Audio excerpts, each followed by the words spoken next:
살아계신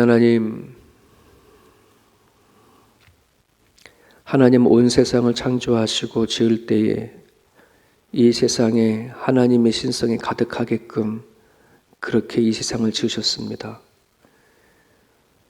영혼을 가진 사람마다, 혼을 가진 사람들마다 하나님을 알지 못했다고, 보지 못했다고, 하나님을 믿지 않았다고 하는 그 핑계를 대지 못하게 하셨습니다. 날아가는 새 한 마리를 통해서도, 들에 핀 들꽃을 통해서도 하나님을 발견할 수 있도록 그렇게 하나님은 이 세상에 하나님의 신성을 가득하게 담아 놓으셨습니다. 아버지, 눈을 열어 하나님을 보게 하여 주옵소서. 저희들로 이 자리를 오게 하여 주셨고 믿음을 주셔서 구원하셨던 것처럼 하나님, 먼저 구원받고 먼저 믿음을 얻은 저희들을 통하여 하나님의 선하신 일들을 이뤄내 주시기를 간절히 바랍니다. 하나님이 내 안에 기쁨이 없다면, 하나님을 통해서 받은 은혜가 없다면 우리 주변에 있는 하나님을 알지 못하는 사람들에게 복음을 전할 수 없사오니 먼저 구원받은 사람들에게 주께로부터 오는 그 은혜가 있게 하시고 기쁨을 누리며 살아가는 자가 되게 하여 주시옵소서. 하나님께서는 계속해서 세상의 수많은 일들을 통하여 이 땅 위에 경고하십니다. 이 땅이 영원한 사는 땅이 아니라 언젠가는 우리 모두가 다 호련히 하는 미련 없이 떠나는 세상인 것을 우리가 알게 도와주시고 하나님을 앞에 마음을 다하고 뜻을 다하여 하나님 섬겨낼 수 있는 우리들의 모습이 되게 하시고 주가 보여주시는 경고 앞에 우리들이 두려워하며 떨며 아버지 앞에 나아갈 수 있는 성도들 되게 하여 주시옵소서. 오늘도 우리에게 맡겨주신 일들을 잘 감당하고 나갈 수 있도록 도와주시옵시고 갑자기 찾아온 질병과 아픔을 당한 사람들 하나님 그동안에 믿고 의지했던 주님을 드러낼 때만 알게 하시고 믿음으로 그 어려움들을 극복해 갈 수 있도록 하나님 도와주옵소서. 예수님의 이름으로 기도합니다. 아멘. 마태복음 9장입니다. 마태복음 9장 27절에서 38절입니다.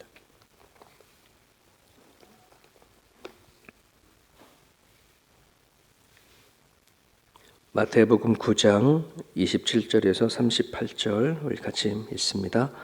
예수께서 거기에서 떠나가실새 두 맹인이 따라오며 소리질러 이르되 다윗의 자손이여 우리를 불쌍히 여기소서 하더니 예수께서 집에 들어가심에 맹인들이 그에게 나오거늘 예수께서 이르시되 내가 능히 이 일을 할 줄을 믿느냐 대답하되 주여 그러하오니이다 하니 이에 예수께서 그들의 눈을 만지시며 이르시되 너희 믿음대로 되라 하시니 그 눈들이 밝아진지라.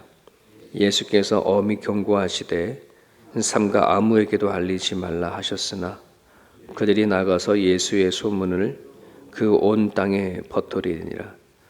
그들이 나갈 때에 귀신이 들려 말 못하는 사람을 예수께 데려오니 귀신이 쫓겨나고 말 못하는 사람이 말하거늘 무리가 놀랍게 여겨 이르되 이스라엘 가운데서 이런 일을 본 적이 없다 하되 바리새인들은 이르되 그가 귀신망을 의지하여 귀신을 쫓아낸다 하더라. 예수께서 모든 도시와 마을에 두루 다니사 그들의 회당에서 가르치시며 천국 복음을 전파하시며 모든 병과 모든 약한 것을 고치시느니라. 무리를 보시고 불쌍히 여기시니 이는 그들이 목자 없는 양과 같이 고생하며 기진함이라. 이에 제자들에게 이르시되 추수할 것은 많되 일꾼이 적으니 그러므로 추수하는 주인에게 청하여 추수할 일꾼들을 보내주셔서 하라 하시니라. 아멘. 아멘.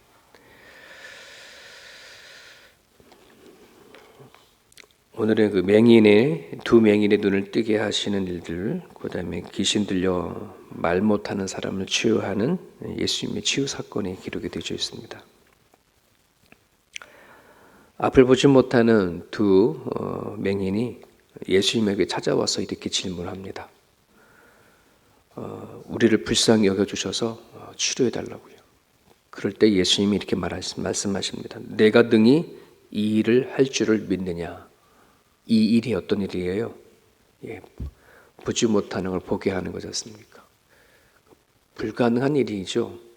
지금도 시각장애자들, 시력을 잃은 사람들 다시 회복한다는 건 시신경이 살아있었을 때야 눈을 이식해서 하기도 하지만 시신경이 죽으면 거의 불가능한 일인데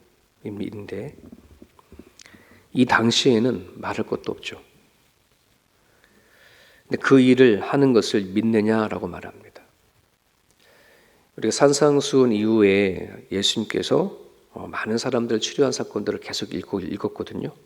중풍병자를 치료하신 부분도, 백부장 하인을 치료한 거, 회당장의 딸을 죽음 가운데서 치료한 거, 그다음에 혈우증 여인을 치료한 내용들.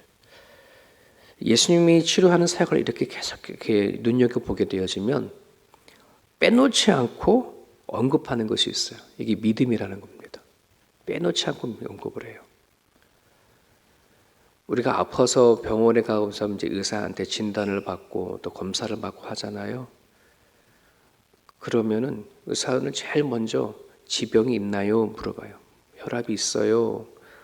당뇨도 있어요. 약 드시는 거 있어요. 이렇게 진찰을 하면서 빼놓지 않고 물어보듯이 예수님께 나와 치료받는 모든 사람들 날 보면은 예수님이 그들에게 항상 믿음을 확인하세요. 너 믿음 있는가라고 하는 부분들이죠. 여러분, 병에 걸리고 죽게 되어진 것이 현실입니다. 근데 주님의 눈으로는 그 불가능하고 갑자기 찾아온 그 질병을 낫게 만들고 치료하는 그 현실적인 부분들도 바로 믿음인 것을 가지고 얘기를 합니다. 여러분, 히브리서에는 믿음은 바라는 것들의 실상이요 보이지 않는 것들의 증거다 이렇게 말씀하잖아요. 여러분, 믿음이라고 한다는 것은 우리는 너무나 과소평가할 때가 있습니다. 하나님 어딘가에 계시는 것을 믿는 거겠지. 우리와 동행하고 함께하는 걸 믿는 거지. 이 정도의 믿음을 갖고 있는 거거든요. 근데 예수님께서 그러셨어요. 정말 우리들 안에 있는 그 믿음이 정말 하나를 믿을 만큼 작은 믿음이 있다라고 한다 그러면 저 산을 옮겨서 이쪽으로 옮겨라 하는 그 믿음도 그것도 믿게 된다. 이렇게 얘기를 하잖아요. 그만큼 믿음의 파워는 엄청나게 크거든요. 근데 우리는 하나님을 믿는다고 하면서도 실상 살아가는 삶의 모습 속에서는 수많은 사람들이 그 믿음의 경험을 하지 못하고 살아가요. 얼마나 내가 예수를 믿고 하나님을 믿는 것이 얼마나 놀라운 일인지. 그냥 내가 앞을 보지 못하는 육신의 눈이 뜨는 거 이 정도가 아닙니다. 죽었다가 살아나는 그 기적을 보는 이것도 아닙니다. 여러분, 우리 육신이 병들어서 회복하는 걸 가지고 기적이라 그러면 이건 껍데기에 불과해요. 껍데기 믿음밖에 되지가 않아요. 눈에 보이지 않는 것, 우리 안에 영혼이 있다는 것, 가보지 않은 천국과 지옥이 있다는 것, 하나님이 이 세상을 창조하시고 지으신 이야기, 눈에 보이지 않는 거 말이죠. 이것을 우리가 믿을 때에 하나님께서 우리를 일하시는 것은 어마어마한 거예요. 우리들의 믿음이 추상적이거나 막연한 믿음이 되어버리면 정말 내가 하나님을 믿으면서도 내 현실 속에서는 아무런 변화가 일어나지 않습니다. 그러기에 아직도 나는 하나님을 믿으면서 하나님을 경험하기 원하는 사람들이 있다면, 내 현실이 하나님 안에서 바뀌기를 원하는 사람이 있다면 여러분, 믿음을 구하십시오. 성령 하나님이 오셔서 도와주십니다. 성령 하나님의 믿음을 주지 아니하시면 우리는 그 믿음은 죽은 믿음과도 같거든요. 나한테 허락하신 예수를 믿는 그 믿음이 내 현실 속에서 드러날 수 있게 해달라고 여러분 기도해 주시길 바랍니다. 주께서 능히 이 일을 할 수 있습니다 라고 하는 믿음을 가지고 나온 두 맹인을 예수님께서 만지십니다. 그러면서 말씀하죠. 너 믿음대로 되라. 그랬더니 그들의 눈이 밝아졌습니다. 그리고 하신 말씀이 있습니다. 아무에게도 알리지 말아라. 왜 그러셨을까? 지금 예수님께서 이 땅에 오신 것은 병을 치료하러 오신 분이 아니거든요. 그 사역이 주된 사역이 아닙니다. 앞을 보지 못하는 사람을 보게 하고, 걷지 못하는 사람을 걷게 하고, 메시아의 표적이기도 하지만 예수님의 사역은 그거로 오신 것이 아니라 영혼을 구하러 오신 거잖아요. 십자가 길을 걸어가기 위하여 져서 영혼을 구원하는 것. 이 땅에 와서 사라져버릴 육신을 구원하기 위해 온 게 아니라 영혼이 사라지지 아니하는 우리들이 영혼을 구하러 오신 거예요. 여러분, 이 땅에서 삶은 기껏해야 80이고 90입니다. 그러다가 사고를 당하거나 병이 걸리면 생각하지 못하는 순간에 우리는 죽을 수밖에 없는 우리 육신들이에요. 여러분, 앞을 보지 못했던 맹인이 보았다라고 영원히 보면 삽니까? 죽었던 나사로가 다시 살아났는데 안 죽고 계속 이 땅에 살았습니까? 그렇지 않아요. 또다시 우리는 죽을 수밖에 없는 것이 이 땅의 삶인데, 주님께서는 우리들이 육신을 회복하고 구원하고 살리러 온 게 아니라 영원히 사는 존재, 죽어도 우리가 영원히 사는 그 영혼을 살리기 위해서 이 땅에 오셨거든요. 지금 맹인이 자기 자신 눈이 열렸다고 봤다라고 막 다 돌아다니고 떠들어대어져 버리면 주님께서 행하시는 십자가의 사역이 방해가 되어질 수 있으니 알지 말라라고 합니다. 그런데 오늘 메시지를 보게 되어지면 두 맹인이 하지 말라고 했는데 안 할 수가 없었어요. 동네방네 떠들어 돌아다니면서 다 그렇게 알렸습니다. 퍼뜨렸다고 그랬습니다. 왜 그럴까요? 이건 너무 큰 은혜를 받았거든요. 그들의 생각하기에는. 그리고 정말 그들은 앞을 보지 못했는데 눈을 보게 되어진 사실이잖아요. 감출 수 없어요. 말을 하지 않을 수가 없어요. 저는 이것이 복음을 받은 사람들의 특징이라고 생각합니다. 은혜를 받은 사람들의 특징이라고 생각합니다. 하나님은 하지 말라고 해도 안 할 수 없는 거예요. 주님을 만난 사람들은. 하지 말라도 우리는 해야 합니다. 우리가 하나님을 믿고 섬겨가는 과정 가운데에 우리는 내 시간과 내 여건과 내 여러 가지 무엇이 되어지면 하나님을 섬기고, 내가 어느 정도 실력이 되어지면, 때가 되어지면 내가 하나님을 위해서 일을 하고 나름대로 그렇게 말을 하거든요. 근데 어떤 목사님이 그러시더라고요. 그렇게 말하면 다 교만이다. 교만이다. 하나님이 주시는 은혜가 뭔지를 모르면, 하나님이 주시는 내가 어떤 은혜를 받았는지, 어떤 은총, 어떤 회복을 받았는지를 깨달지 못하게 되어지면 우리는 그냥 내 때만 기다린다.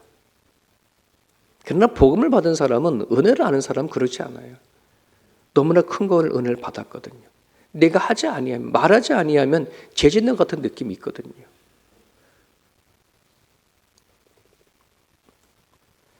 우리가 이것을 깨닫지 못하면 하나님을 섬긴다고 하면서도 우리는 높은 자세, 고자세로 하나님을 섬기고 봉사합니다.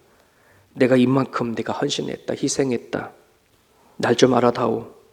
우리는 그렇게 하나님의 은혜를 깨닫지 못한 채 살아갈 때 참 많이 있습니다. 저는 세움교회 온 성도들이 정말 이런 고침을 받은 맹인처럼 내가 얼마나 큰 은혜를 받았고, 주께서 나한테 다가와 주셔서 내 현실 속에 완전 바꿔놓으시는 예수님, 그 하나님에 대한 감격으로 우리가 신앙생활을 하고 또 주님을 붙잡고 살아갈 수 있는 우리 모두가 되셨으면 좋겠습니다. 예수님은 두 맹인을 고치신 후에 귀신 들려 말 못하는 자를 또 고쳐주셨습니다. 그런데 주님께서 행하신 이 일에 대해서 바리새인들이 이렇게 말합니다. 34절이죠. 그가 귀신의 왕을 의지하여 귀신을 쫓아낸다. 참 못돼 먹은 이 사람이 아주 고의적으로, 의도적으로 하나님이 예수님께서 하신 일들을 폄하시키는 그런 사람들입니다. 똑같은 사건을 보고서도 어떤 누구는 와, 이런 일을 본 적이 없어. 정말 저분이 예수님, 저 예수가 하나님인가? 하는 질문이라 던지고 의문도 가지는 해야 되는데, 그런 게 아니라 귀신의 왕의 힘을 의지해서 귀신을 쫓아낸다. 받아들이지 않을 사람들이죠. 성경에는 이런 사람들을 강팍하다라고 말합니다. 강팍하다. 현대어 성경을 찾아보면 진짜 못돼 처먹었다 이런 표현이 있는 거예요. 하나님이 하신 것을 우리는 보면서도 불구하고 그걸 받아들이려고 하지 않은 사람들. 여러분 신앙생활 하다 보면은 참 그런 사람들 의외로 참 많이 있습니다. 복음을 전하려다 보면은 내가 만난 예수님을 전하려고 하다 보면은 어떤 사람은 아예 받아들이지 않으려고 작정한 사람처럼 들으려고 하지도 않고 생각하도록 하지 않은 사람들이 참으로 많이 있습니다. 참 이런 것을 보게 되어지면 우리가 믿음이라고 한다는 것이 하나님의 정말 선택이고 은혜다라고 한 생각을 늘 해보게 되어집니다. 정말 저희들도 강박 같은 사람이거든요. 그렇지 않습니까? 안 받으려고, 안 믿으려고 했고, 자꾸 눈으로 확인하려 했고, 손으로 만져보고, 그것이 아니면은 믿으려고 하지 않았던 우리들의 모습들, 과학으로 증명이 되지 않으면 다 거짓이라고 생각했던 그런 시절들이 우리 있었거든요. 근데 이런 우리들을, 이 강박한 우리들을 정말 한 번도 만나본 적도 없고, 귀로 음성을 들어본 적도 없고, 손으로 만져본 적도 없는 그 예수님을 우리가 너무 찰떡같이 믿고 있잖아요. 참 이걸 보면 하나님의 은혜는, 믿음은 주님께 작정하시고 우리를 선택하시는 걸 저는 믿습니다. 이것이 얼마나 큰 은혜인지 여러분 깨닫고 살아갔으면 좋겠습니다. 이 세상에 하나님을 믿지 않기로 작정했던 사람이 있는 반면에 이처럼 우리가 예수님을 통해서 구원받은 우리들은 하나님을 믿고 작정한 사람이지 않습니까? 그럼 작정하신 대로 여러분들이 믿음 생활 해나갈 수 있기를 간절히 바랍니다. 여러분 눈을 고친다, 말을 고친다, 걷지 못하는 자를 고친다, 죽은 자를 살린다 했을 때에 이 고치고 회복한다는 말은 다시 원래대로 돌려놓는 것을 얘기를 합니다. 사람들에게는 이것을 다 기적이라고 말할 겁니다. 보지 못한 사람들이 보는 것, 걷지 못한 사람들이 걷고 말하지 못한 사람들이 말하는 것을 기적이다 할지 모르지만 여러분 기적이 아니라 그건 당연한 거죠. 하나님이 사람을 그렇게 만들어 놨으니까.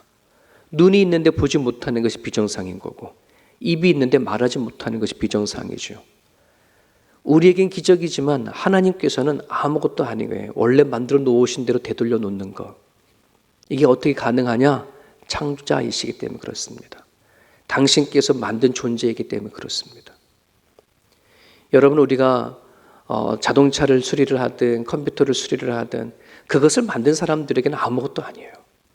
하지만 그거를 만든지 아니한 사람들은 망가져도 어디를 어떻게 고쳐야 할지 모르잖아요. 그냥 그 물건만 보고 있는 것이지. 여러분 내 몸이 내 거 아니에요.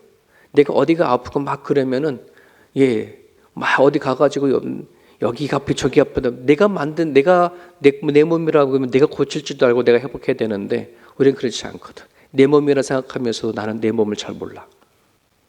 근데 하나님은 알아요. 여러분 하나님은 육신뿐만 아니라 우리 영혼까지 지으시고 만드신 분이 하나님이십니다. 창조자이십니다. 여러분이 가지고 있는 육신의 문제뿐만 아니라 더 심한 영적인 부분들, 상한 마음까지, 상한 감정까지 치료하시고 회복할 수 있는 분이 우리 하나님이십니다. 예수님입니다. 그분 앞에 철저히 가지고 나아가 나를 치료하시고 회복해달라고. 오늘 우리는 이 땅에 살아가면서 참 병든 존재, 얼마나 병든 존재인지 모릅니다. 육신뿐만 아니라 마음까지도 우리는 회복되어야 할 우리들의 모습이거든요. 우리가 예수님 앞에 기도하시면서 나를 치료해달라고 회복해달라고 기도했으면 좋겠습니다. 그렇게 주님을 만난 사람들은 오늘 예수님께서 말씀하신 것을 우리들의 메시지로 들었으면 좋겠습니다. 37절에 예수님께서는 제자들에게 이렇게 말씀하십니다. 추수할 것을 많되 일꾼이 적다. 그러므로 추수하는 주인에게 청하여 추수할 일꾼을 보내주소서라고 기도해라. 추수할 일꾼이 많답니다. 추수할 곡식이 많답니다. 구원받을 사람들 얘기를 하는 거죠. 그래서 일컫는데 일꾼이 적다고 합니다. 여러분, 일꾼이 가져야 할 자세는 목자를 잃은 양떼처럼 이 땅 위에 아직도 하나님을 만나지 못해 방황하는 사람들을 긍휼히 여길 줄 아는 사람들, 그리고 주님에 대한 확신을 가진 사람들, 그 사람들의 일꾼으로 자격을 갖고 있는 사람들입니다. 우리들 주변에 아직 너무나 많은 사람들이 하나님을 만나지 못해서 방황하는 사람도 많이 있습니다. 여러분들이 내가 어떤 구원을 받았는지 안다면, 주님으로부터 어떤 사랑을 받았는지 안다면, 하나님으로부터 어떤 긍휼함을 받은지 안다면 나를 보내달라고, 나를 써달라고, 내가 만난 예수님, 나에게 다가와 은혜를 주신 예수님을 내가 기꺼이 전하겠다라고 하는 그런 고백과 그런 다짐으로 살았으면 좋겠습니다. 이것은 목사만의 특권이 아니라 예수를 믿는 사람은 모든 사람들에게 감당해야 할 책임과 의무인 것을 깨달고 여러분의 주변에 있는 사람들에게 우리 주 예수 그리스도의 복음을 전할 수 있었으면 좋겠습니다. 오늘 주신 말씀 붙잡고 여러분들 기도해 주셔서요. 여러분 주변에 혹시 약한 자가 있거든, 주님을 알지 못하는 사람들이 있어서 여전히 이 땅의 사람들 고통 가운데 있는 사람들이 있다면 그 사람 이름 불러가며 이 아침에 기도해 주시면 좋겠습니다. 자유롭게 기도해 주시면 좋겠습니다.